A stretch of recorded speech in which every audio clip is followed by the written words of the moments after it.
colegas psicoanalistas que hablan justamente de nuestro quehacer. Por ello, me he dado cuenta y he constatado la difícil tarea que de verdad es tratar de transmitir el psicoanálisis. No se imaginan de verdad lo complicado que es intentar poner en palabras accesibles los conceptos complicados, tergiversados a veces, complejos, inaccesibles, que son conceptos psicoanalíticos. Nosotros cuando empezamos a tener la idea de este libro, algo que era importante, pero muy importante, era intentar transmitirlo con palabras accesibles. Ese era básicamente pues algo que estaba en mi deseo, sobre todo porque hace tiempo que yo vengo pensando en escribir un libro, que tengo ese deseo desde hace muchos años, antes de llegar a Toledo. Hay gente que me dice, bueno, ¿y tú qué haces en Toledo? ¿Cómo aterrizaste aquí? Pues quizás aterricé para escribir este libro. El libro que justamente traía yo ese deseo de escribir hace tiempo. Y de pronto pues me encuentro con alguien que también trae ese deseo y que de alguna manera hacemos lo que decíamos hace rato con José Miguel, mancuerna.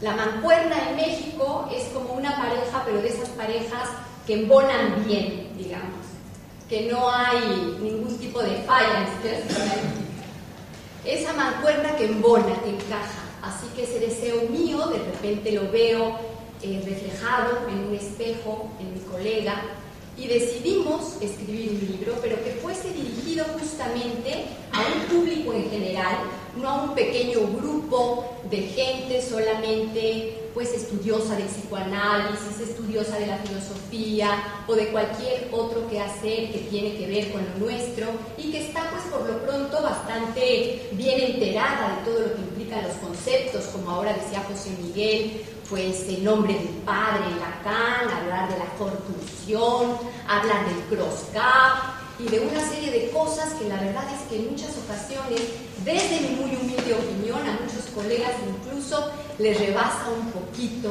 toda la accesibilidad a estos conceptos. Así que en realidad mi deseo básico era poder encontrar la manera, las armas, la posibilidad de transmitir un pasaje psicoanalítico a partir de un libro que pudiese llegar al corazón de cada una de las personas que lo leyese. Y así fue como nos aventuramos en esta historia. Empezamos a escribir a partir de casos clínicos porque queríamos de alguna manera poder decir que no existe la posibilidad de generalizar el psicoanálisis desde ningún concepto. El psicoanálisis no puede ser generalizable. El psicoanálisis desde sus inicios y desde Freud, que ha sido su descubridor, es un caso por caso. Y no podemos decir que lo que le pasa a uno le va a pasar a otro. Así es de que era importante introducir caso por caso y poder, de acuerdo a cada uno de esos casos, ir dilucidando lo que ocurre en un pasaje analítico. Como bien lo decía José Miguel, el pasaje psicoanalítico no es algo que solamente esté en los libros, es algo que justamente pasa a través del pasaje analítico del analista, y para llegar a ser analista hay que tener un tratamiento psicoanalítico personal y llegar a una conclusión.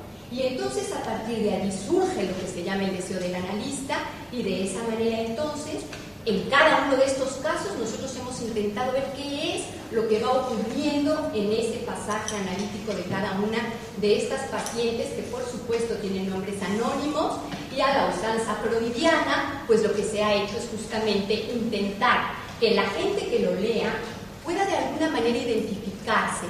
Fíjense qué curioso, yo he enviado una de estas copias a una amiga mía mexicana, colega del CIEP, que José Miguel ha estado allí en donde yo estudié una de mis maestrías, en el CIEP, y estando allí mi colega me escribe un correo electrónico diciéndome, fíjate nada más, lo ha leído mi prima y dice que cómo puede ser que has escrito su vida si ni la conoces. Es interesante porque fíjense que es posible que todos y cada uno de nosotros nos sintamos concernidos a la hora de leer estos casos. Son casos que pueden tocar un rasgo, otro rasgo, son pedazos, son retazos, en donde podemos sentirnos realmente concernidos. Y creo que eso es lo interesante interesante del psicoanálisis desde mi perspectiva y por lo que yo tengo pasión, como decían por allí, no, es que la conclusión de la cura no puede haber un psicoanalista apasionado, no. A mí me parece increíble que puedan pensar eso. Si los psicoanalistas somos sujetos, y para mí, si no hubiera pasión, pues a mí, yo renuncio a ser psicoanalista. Es parte, creo yo, de la fascinación que implica una labor en la que uno cree y en la que uno tiene una fe porque hay algo de ese pasaje que ha operado en el sujeto del inconsciente de uno mismo.